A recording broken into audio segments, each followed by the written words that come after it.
यह असम के एक प्रेतवादित कॉलेज की रीढ़ की हड्डी को झकझोर देने वाली भयानक कहानी है जो एक शिक्षक के साथ घटी।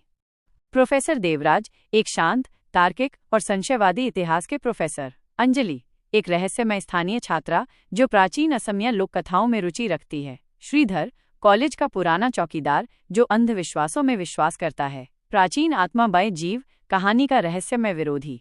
सेटिंग: असम के एक दूरदराज पहाड़ी क्षेत्र में स्थित एक पुराना कॉलेज जो घने जंगलों से घिरा हुआ है। कहानी की शुरुआत: प्रोफेसर देवराज, कॉलेज के इतिहास विभाग में एक समर्पित शिक्षक, एक रात देर तक अपनी शोध सामग्री पर काम कर रहे थे। कॉलेज की इमारत, जो एक समय में एक पुराने जमींदार की हवेली थी, अब सुनसान और शांत थी। केवल उनकी मेज पर लैंप की मंद रोशनी और बाहर की हवा की सरसराहट की आवाज आ रही थी। अचानक उन्होंने सीढ़ियों से एक धीमी, घसीटने वाली आवाज सुनी। उन्होंने सोचा कि ये श्रीधर, बूढ़ा चौकीदार होगा जो अपना रात का चक्कर लगा रहा होगा। लेकिन जब उन्होंने देखा कि सीढ़ियों पर कोई नहीं है, तो उन्हें एक अजीब सी बेचैनी महसूस हुई। उन्होंने फिर से काम पर ध्यान केंद्रित करने की कोशिश की, लेकिन उनकी नज़र बार बार खिड़की पर जा रही थी। बाहर घने जंगल में चांद की रोशनी में अजीबोगरीब आकृतियां बन रही थीं। उन्होंने खुद को समझाने की कोशिश की कि ये सिर्फ उनकी कल्पना है, लेकिन फिर उन्हें खिड़की के बाहर एक धुंधली आकृति दिखाई दी। वो आकृति धीरे धीरे खिड़की की ओर बढ़ रही थी। प्रोफेसर देवराज ने डर के मारे अपनी कुर्सी से छलांग लगाई और कमरे का दरवाजा बंद कर दिया। उन्होंने अपनी सांस रोके रखी और सुनने की कोशिश की। बाहर की आकृति अब खिड़की पर दस्तक दे रही थी, एक धीमी, लयबद्ध दस्तक जो उनके दिल की धड़कन के साथ मेल खा रही थी। तभी कमरे की बत्तियां बुझ गईं और कॉलेज गहरा अंधेरे में डूब गया। प्रोफेसर देवराज अंधेरे में डूबे अपने कमरे में हाँफ रहे थे। उनके दिल की धड़कन उनके कानों में गूंज रही थी। उन्होंने धीरे धीरे अपनी मेज की दराज खोली, जिसमें एक छोटी टॉर्च रखी हुई थी। टॉर्च की मंद रोशनी में उन्होंने अपने कमरे की दीवारों को देखा। सब कुछ सामान्य लग रहा था, लेकिन उन्हें अभी भी एक अजीब सी बेचैनी महसूस हो रही थी। उन्होंने धीरे धीरे दरवाजा खोला और कॉरिडोर में झांका। कॉलेज का लंबा गलियारा गहरा अंधेरे में डूबा हुआ था। केवल दूर के कमरों से आने वाली हल्की हवा की सरसराहट सुनाई दे रही थी। प्रोफेसर देवराज ने टॉर्च की रोशनी में गलियारे को स्कैन किया, लेकिन उन्हें कुछ भी असामान्य नहीं दिखा। फिर भी उन्हें ऐसा लग रहा था जैसे कोई उन्हें देख रहा हो। उन्होंने धीरे धीरे गलियारे में चलना शुरू किया, टॉर्च की रोशनी को इधर उधर घुमाते हुए। हर कदम पर उन्हें ऐसा लग रहा था जैसे कोई उनके पीछे चल रहा हो। वो सीढ़ियों की ओर बढ़े, जहां उन्होंने पहले घसीटने वाली आवाज सुनी थी। सीढ़ियां भी अंधेरे में डूबी हुई थीं और उन्हें नीचे उतरने में डर लग रहा था, लेकिन उन्होंने खुद को संभाला और धीरे धीरे नीचे उतरना शुरू किया। नीचे कॉलेज का मुख्य हॉल और भी डरावना लग रहा था। ऊंची छत और पुरानी दीवारें अंधेरे में गुम हो गई थीं और केवल टॉर्च की रोशनी में कुछ धुंधली आकृतियां दिखाई दे रही थीं। तभी उन्होंने एक धीमी, ठंडी हवा महसूस की जो उनके चेहरे से गुजरी। उन्हें ऐसा लगा जैसे कोई उनके पास से गुजरा हो। उन्होंने डर के मारे टॉर्च की रोशनी को इधर उधर घुमाया, लेकिन उन्हें कुछ भी नहीं दिखा। उन्होंने हॉल के दूसरे छोर पर स्थित कॉलेज के पुस्तकालय की ओर चलना शुरू किया। उन्हें उम्मीद थी कि वहां कुछ रोशनी होगी या शायद श्रीधर, बूढ़ा चौकीदार, वहां होगा। पुस्तकालय का दरवाजा बंद था, लेकिन उन्होंने अंदर से हल्की रोशनी देखी। उन्होंने दरवाजा खोला और अंदर चले गए। पुस्तकालय में एक छोटी मेज पर एक मोमबत्ती जल रही थी और अंजलि, एक छात्रा, एक पुरानी किताब पढ़ रही थी। प्रोफेसर देवराज, आप यहाँ? अंजलि ने आश्चर्य से कहा। क्या हुआ? आप इतने डरे हुए क्यों हैं?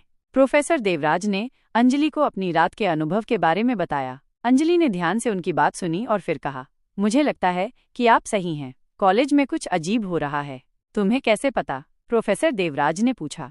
मैंने आज रात पुस्तकालय में एक पुरानी किताब पढ़ी, अंजलि ने कहा। यह कॉलेज के इतिहास और आसपास के क्षेत्र के प्राचीन लोक कथाओं के बारे में है। इसमें एक प्राचीन आत्मा का उल्लेख है जो लाल पहाड़ियों में रहती है। यह आत्मा बहुत शक्तिशाली है और यह उन लोगों को परेशान करती है जो उसके क्षेत्र में प्रवेश करते हैं।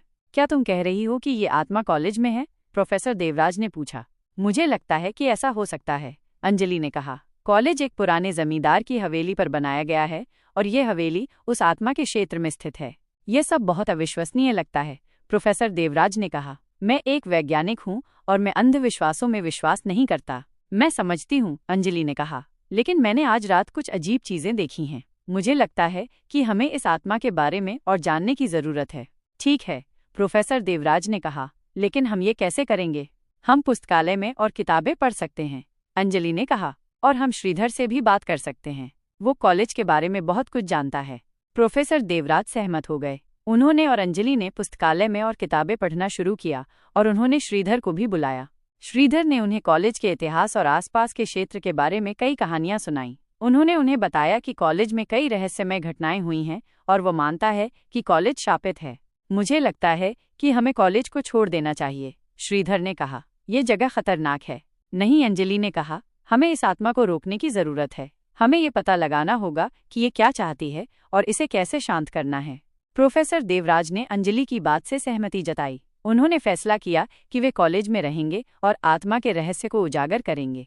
अगली सुबह प्रोफेसर देवराज और अंजलि ने कॉलेज के पुस्तकालय में बिताई। प्राचीन ग्रंथों और लोक कथाओं की किताबों को खंगालते हुए उन्होंने उस प्राचीन आत्मा के बारे में और जानने की कोशिश की जो लाल पहाड़ियों में रहती थी। उन्हें पता चला कि यह आत्मा एक शक्तिशाली देवी थी जिसे स्थानीय लोग रक्तांचल देवी के नाम से जानते थे। किंवदंती के अनुसार देवी को एक बार धोखा दिया गया था और वह क्रोधित हो गई थी, जिसके परिणाम स्वरूप उसने उस क्षेत्र को शाप दे दिया था। प्रोफेसर देवराज ने कहा, तो कॉलेज इस देवी के शापित क्षेत्र में बनाया गया है? अंजलि ने सिर हिलाते हुए कहा, हाँ, और मुझे लगता है कि ये देवी अभी भी क्रोधित है। उन्होंने कॉलेज के पुराने अभिलेखागार में भी खोज की, उम्मीद करते हुए कि उन्हें हवेली के इतिहास के बारे में कुछ जानकारी मिल जाएगी जिस पर कॉलेज बनाया गया था। उन्हें पता चला कि हवेली एक धनी जमींदार की थी जो रक्तांचल देवी के भक्त थे। जमींदार ने देवी के सम्मान में एक मंदिर बनवाया था, लेकिन मंदिर को बाद में छोड़ दिया गया था। मुझे लगता है कि हमें मंदिर को खोजना चाहिए, अंजलि ने कहा। शायद हमें वहां देवी को शांत करने का कोई तरीका मिल जाए। प्रोफेसर देवराज सहमत हो गए। उन्होंने और अंजलि ने श्रीधर से मंदिर के बारे में पूछा। श्रीधर ने कहा, मंदिर जंगल में कहीं छिपा हुआ है। मैंने सुना है कि ये एक खतरनाक जगह है और वहाँ कई बुरी आत्माएं रहती हैं। हमें डरने की जरूरत नहीं है, अंजलि ने कहा। हम एक साथ जाएंगे और हम देवी को शांत करने का कोई तरीका खोज लेंगे। अगले दिन प्रोफेसर देवराज, अंजलि और श्रीधर जंगल में मंदिर की खोज में निकल पड़े। जंगल घना और डरावना था और उन्हें हर तरफ से अजीब आवाजें सुनाई दे रही थीं। वे कई घंटों तक चलते रहे, लेकिन उन्हें मंदिर नहीं मिला। फिर अचानक उन्होंने एक धुंधली आकृति देखी जो पेड़ों के बीच खड़ी थी। आकृति धीरे धीरे उनकी ओर बढ़ने लगी। प्रोफेसर देवराज, अंजलि और श्रीधर डर गए और उन्होंने भागना शुरू कर दिया। वे तब तक भागते रहे जब तक वे कॉलेज में वापस नहीं आ गए। वे हाँफ रहे थे और डरे हुए थे। मुझे लगता है कि हमें मंदिर को भूल जाना चाहिए, श्रीधर ने कहा। ये जगह हमारे लिए बहुत खतरनाक है। नहीं, अंजलि ने कहा, हम हार नहीं मानेंगे। हमें देवी को शांत करने का कोई तरीका खोजना होगा। प्रोफेसर देवराज ने अंजलि की बात से सहमति जताई। उन्होंने फैसला किया कि वे कॉलेज में रहेंगे और आत्मा के रहस्य को उजागर करेंगे। जंगल से वापस आने के बाद प्रोफेसर देवराज, अंजलि और श्रीधर ने फैसला किया कि वे कॉलेज के भीतर ही अपनी खोज जारी रखेंगे। उन्हें लगा कि शायद हवेली के भीतर ही कोई ऐसा रहस्य छुपा है जो रक्तांचल देवी के क्रोध को शांत कर सके। उन्होंने सबसे पहले कॉलेज के पुराने अभिलेखागार में और गहराई से छानबीन की। उन्हें जमींदार के व्यक्तिगत पत्रों और डायरियों का एक संग्रह मिला। इनमें जमींदार के देवी के प्रति अटूट विश्वास और उनके द्वारा किए गए अनुष्ठानों का विस्तृत वर्णन था। एक डायरी में जमींदार ने एक विशेष अनुष्ठान का उल्लेख किया था जिसमें देवी को शांत करने के लिए एक प्राचीन मंत्र का जाप किया जाता था। मंत्र के साथ एक विशेष प्रकार का पुष्प अर्पित करने की बात भी लिखी थी जो केवल रक्तांचल की पहाड़ियों में ही पाया जाता था। ये मंत्र और पुष्प ही शायद देवी के क्रोध को शांत करने का रास्ता है, अंजलि ने उत्साहित होकर कहा। प्रोफेसर देवराज ने डायरी को ध्यान से पढ़ते हुए कहा, लेकिन हमें ये पुष्प कहाँ मिलेगा और क्या हम मंत्र का सही उच्चारण कर पाएंगे? श्रीधर ने अपनी झुर्रीदार भौहें सिकोड़ते हुए कहा, मैंने सुना है कि वह पुष्प रक्त कमल कहलाता है और ये केवल अमावस्या की रात को ही खिलता है। ये बहुत दुर्लभ है और इसे ढूंढना बहुत मुश्किल है। उन्होंने कॉलेज के पुराने कमरों की भी तलाशी शुरू की। एक रात जब वे जमींदार के पुराने अध्ययन कक्ष में थे, उन्हें एक छिपी हुई सुरंग का प्रवेश द्वार मिला। ये सुरंग हवेली के तहखाने की ओर जाती थी जो अब कॉलेज का गोदाम बन चुका था। तहखाने में उन्हें एक प्राचीन वेदी मिली जिस पर देवी रक्तांचल की एक मूर्ति स्थापित थी। वेदी पर कुछ पुराने अनुष्ठानिक उपकरण भी रखे हुए थे। ये वही वेदी है जिसका उल्लेख जमींदार की डायरी में किया गया था, अंजलि ने कहा। मुझे लगता है कि हमें यहीं पर अनुष्ठान करना चाहिए, प्रोफेसर देवराज ने संशय से कहा। लेकिन क्या यह सुरक्षित होगा? हम नहीं जानते कि इस अनुष्ठान का क्या परिणाम होगा। हमारे पास कोई और विकल्प नहीं है, अंजलि ने कहा। हमें देवी को शांत करने का कोई तरीका खोजना होगा और ये हमारी सबसे अच्छी उम्मीद है। उन्होंने फैसला किया कि वे अगली अमावस्या की रात को अनुष्ठान करेंगे। इस बीच उन्होंने रक्त कमल की खोज शुरू कर दी। श्रीधर ने उन्हें बताया कि ये पुष्प रक्तांचल की सबसे ऊंची चोटी पर पाया जाता है, जहां एक प्राचीन शिव मंदिर भी स्थित है।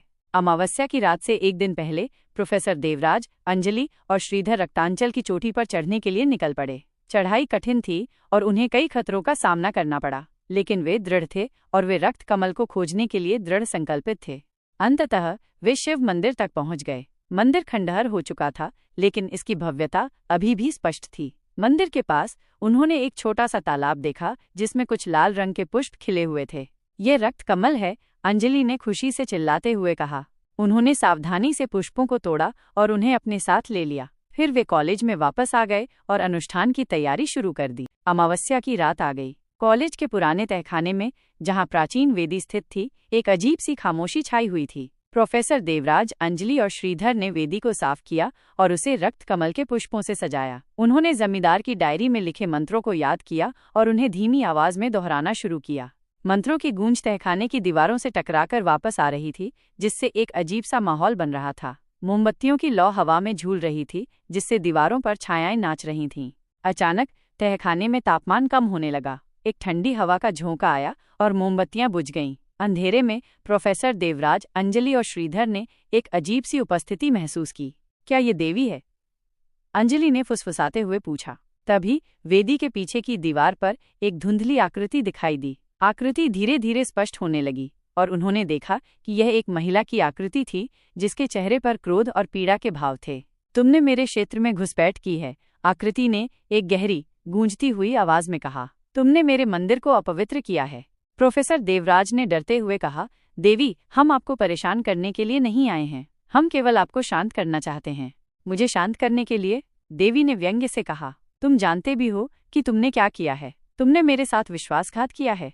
अंजलि ने कहा, देवी, हमें पता है कि आपके साथ अन्याय हुआ था। हम आपके क्रोध को समझते हैं, लेकिन हम आपको ये भी बताना चाहते हैं कि हम आपके प्रति सम्मान रखते हैं। हम आपको शांत करने के लिए यहाँ आए हैं। देवी ने कुछ देर के लिए चुप्पी साधी। फिर उसने कहा, तुम कैसे जानते हो कि मेरे साथ क्या हुआ था? अंजलि ने जमींदार की डायरी से उस कहानी को दोहराया, जिसमें देवी के साथ हुए विश्वासघात का वर्णन था। देवी ने ध्यान से सुना और उसके चेहरे पर पीड़ा के भाव और गहरे हो गए। हाँ, ये सच है, देवी ने कहा। मेरे साथ विश्वासघात हुआ था। मेरे भक्तों ने मुझे धोखा दिया था। उन्होंने मेरे मंदिर को छोड़ दिया और मुझे अकेला छोड़ दिया। मैं क्रोधित थी और मैंने इस क्षेत्र को शाप दे दिया।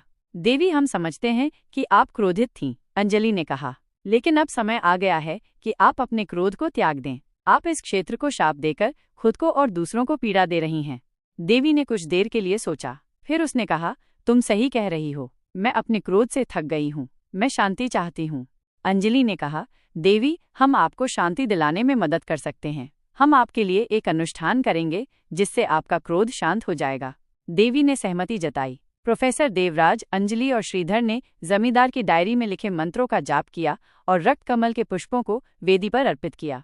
मंत्रों की गूंज और पुष्पों की सुगंध ने तहखाने में एक शांत और सुखद माहौल बना दिया। देवी की आकृति धीरे धीरे धुंधली होने लगी और अंत में गायब हो गई।